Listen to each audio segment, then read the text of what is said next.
This is the Nokia Lumia 920, launching this month on AT&T. It's a new flagship phone running Windows Phone 8, and it's sort of a second coming for both Microsoft and Nokia. The first thing you notice when you pick up the phone is it's a tank.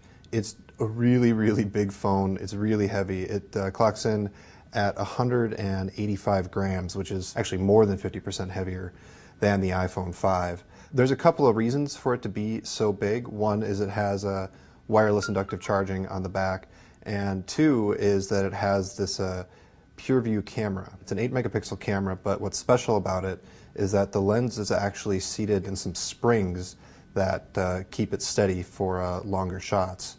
And that adds quite a bit of thickness to the phone, and actually if you shake the phone you can even hear the lens bouncing around inside there. So let's talk about the standout feature of the phone, the PureView camera. Of course you can launch it with the shutter button, and again the way it works is the camera is mounted in springs, so when you take a shot the shutter stays open for just a little bit longer. And I found that hitting the shutter button makes it so you get a little bit of shake, but if you do tap to take a picture you can get some really, really good shots. It's incredible in low light, and it also does a very good job of stabilizing for when you're shooting video. So you can see, for example, here we took some low light shots last night, and it does a very good job in near total darkness. In fact, it gives you pictures that are brighter than what the human eye can see.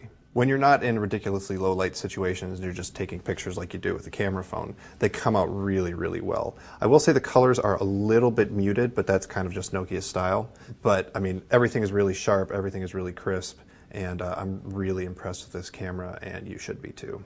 So the screen on the Nokia Lumia 920 is a 4.5-inch screen, 1280 by 768 resolution, and Nokia has a couple of technologies that they talk about. The first is its clear black, which is a polarizing layer that makes the blacks a little bit darker. It's not quite as dark as it was on the 900, but of course that was an AMOLED display, whereas this is an IPS LCD display. I think it has really great colors on it. I'm really happy with it.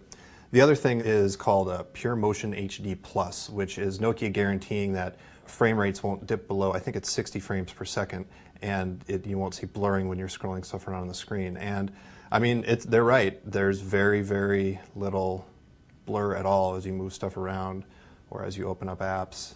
Everything is very, very crisp and sharp. And to be honest, it's really nice to finally see Windows Phone on a high resolution display. We've been waiting for it for a long time, and it's a much nicer experience. So the other big thing about the 920 is that it's based on Windows Phone 8, the latest version of Windows Phone.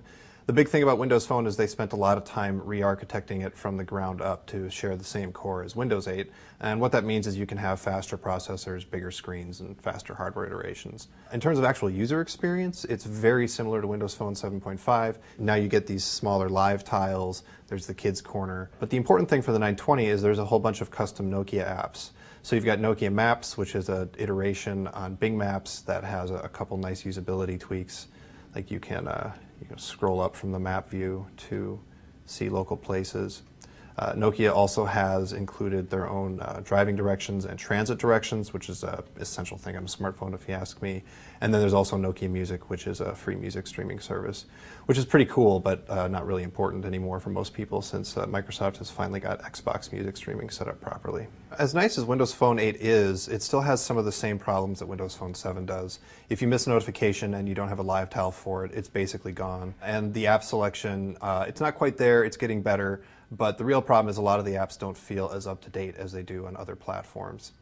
But if you're choosing Windows Phone 8, you're basically choosing to make a compromise. And the 920 is also about compromise. You're compromising having a small and light phone for a really, really good camera. It's a big and bulky phone primarily because of the incredible camera here. If you're willing to make that compromise, if you really want that camera, I think you'll find that you'll come to have a real affinity for the phone, especially because it has such really good industrial design.